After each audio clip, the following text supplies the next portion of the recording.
अस्सलाम वालेकुम। तो हमारा जो लेक्चर चल रहा था वो था हमारे पास एंडोनेशियम एंड गायनेशियम। एंडोनेशियम हमारे पास male reproductive part of flower को एंडोनेशियम का नाम देते हैं। Gynoecium female reproductive part of the flower is called as the gynoecium. तो एंडोनेशियम में स्टेमन इंडेफिनेट होते हैं, पॉलीएंड्रस होते हैं, उसके बाद स्पिरली अरेंज्ड होते हैं। एक मतलब जिसमें सेपल्स और पेटल जो है वो क्या हो स्पिरल की शक्ल में अरेंज हो तो उसको स्पिरली अरेंज कहते हैं। फिलामेंट्स इनके लॉन्ग होते हैं, एंथर अलोंगेटेड होता है। इसके बाद हमारे पास बेस फिक्स होता है, मतलब बेस के साथ अटैच होता है। एडेनेट मतलब फ्यूज्ड होते हैं। इंफीरियर मतलब जो है वो ऑवरी से नीचे। आगे है gynoecium, female reproductive part of the flower. इसमें पॉलीकार्पिलरी मतलब कार्पल जो होता है, इसमें क्या होता है जो कार्पल है वो हमारे पास, जिसमें हमारे पास स्टिग्मा, स्टाइल और ओवरी आ जाते हैं, तीन पार्ट आ जाते हैं female reproductive part of flower के। तो वो हमारे पास क्या है पॉलीकार्पिलरी। बहुत सारे कार्पल होते हैं, एपोकार्पस भी होते हैं। आगे जो है वो हमारे पास ओवरी जो है वो स्पीरियर होती है, इसमें जो है वो ओवरी ऊपर होती है और ये बाकी नीचे होते हैं। यूनिलैकुलर का मतलब ये है कि ऐसी ओवरी जिसमें एक ही लोक्यूल मतलब एक ही ओव्यूल पाया जाता हो तो उसको हम यूनिलैकुलर का नाम देते हैं। प्लेसेंटेशन मतलब अटैच होती है बेसल बेस के साथ। उसके बाद जब स्टाइल शॉर्ट होती है, इनकी स्टिग्मा जो है वो वीक होती है। ठीक है, तो ये था हमारे पास गायनेशियम के बारे में। आगे है रेनोक्लेसी का फ्रूट क्या होता है। इंटीरियो ऑफ द एचेंस मतलब जो है वो इसका ये है कि ये हमारे पास अटैच्ड होता है। उसके बाद हमारे पास है फ्लोरल फार्मूला। अगर आपने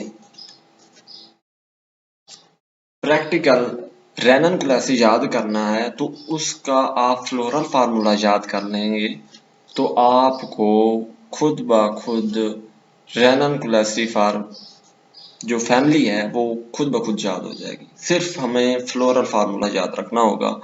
तो ये जो प्लस का निशान है ये हमारे पास है निशान एक्टिनोमॉर्फिक का। ये किस चीज का निशान है तो ये निशान है हमारे पास एक्टिनोमॉर्फिक का। उसके बाद ये जो निशान है हमारे पास प्लस और हमारे पास इस तरह के एरो का, तो इसमें मेल और फीमेल रिप्रोडक्टिव पार्ट है फ्लावर के, वो उसको ज़ाहिर करता है। और के का मतलब K5 है, मतलब करोला जो है वो हमारे पास कैलस जो है वो हमारे पास क्या है 5 है। ठीक है, इस वजह से उसको K5 लिखा है। आगे सी का मतलब क्या है करोला, करोला भी 5 है। करोला क्या है वो भी 5 है, जिसमें पेटल मिलके करोला बनाते हैं। आगे है ए से मुराद है एंडोनेशियम और जी से मुराद है गायनेशियम। एंडोनेशियम जो है वो इंडेफिनेट है और इसके नीचे जो एक सिंगल लाइन लगी हुई है इसका मतलब ये है कि ये इंफीरियर होती है, मतलब ओवरी नीचे होती है। और गायनेशियम के नीचे भी एक लाइन लगी, गायनेशियम भी इंडेफिनेट है और ये इसमें जो है वो क्या होती है, इसमें भी जो है वो ओवरी जो है वो सुपीरियर होती है। तो ये हमारे पास था रेनोक्लेसी के बारे में। आगे जो रेनोक्लेसी है दिस इज द रेनोक्लेसी फैमिली, मतलब ये इनके फ्लावर्स हैं, ये इनकी स्टेम है, ये रूट्स हैं इनकी, और ये हमारे पास स्टेमन्स हैं। ठीक है, करोला है, ओवरीज है, कैलस है, ये पेडिसल है जिसमें मतलब जो है वो फ्लावर एक बाजू का जो है वो पेडिसल डंडी के साथ एक अटैच होता है, बहुत सारे अटैच होते हैं। तो आगे है ये सिंगल फ्लावर है। ये एल एस का मतलब longitudinal section of the carpel. Carpel longitudinal section किस चीज का है हमारे पास जो है वो कार्पल का है। तो आपको पता है कि कार्पल फीमेल रिप्रोडक्टिव पार्ट होता है फ्लावर का। रेनोक्लेसी के फीमेल रिप्रोडक्टिव पार्ट में क्या चीज आ जाती है स्टिग्मा, स्टाइल और ओवरी।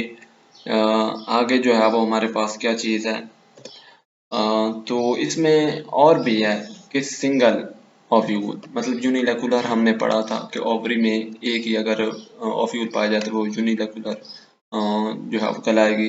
इस तरह जो है वो ये एचिन्स है और उसके बाद ये पेटल्स हैं, ये पॉकेट नेक्टरी है। ठीक है, ये एंथर है और ये इसके कंडक्टिव है।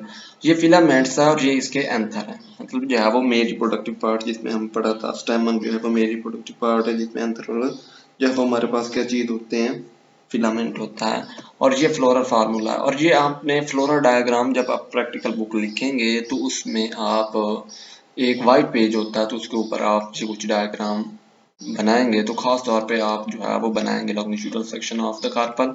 उसके बाद जो है वो आप इसका जो है फ्लोरल डायग्राम और जो है वो फ्लोरल फार्मूला लिख देंगे। फ्लोरल डायग्राम में ये बाहर वाली चीज़ें क्या कहलाती हैं, इस तरह की ये हो गई, ये हो गई, ये और ये, तो ये हमारे पास क्या है, सेपल्स हैं। इसकी क्या है, हमने अभी पढ़ी है रैनम क्लासिक की 5 सेपल्स होती हैं।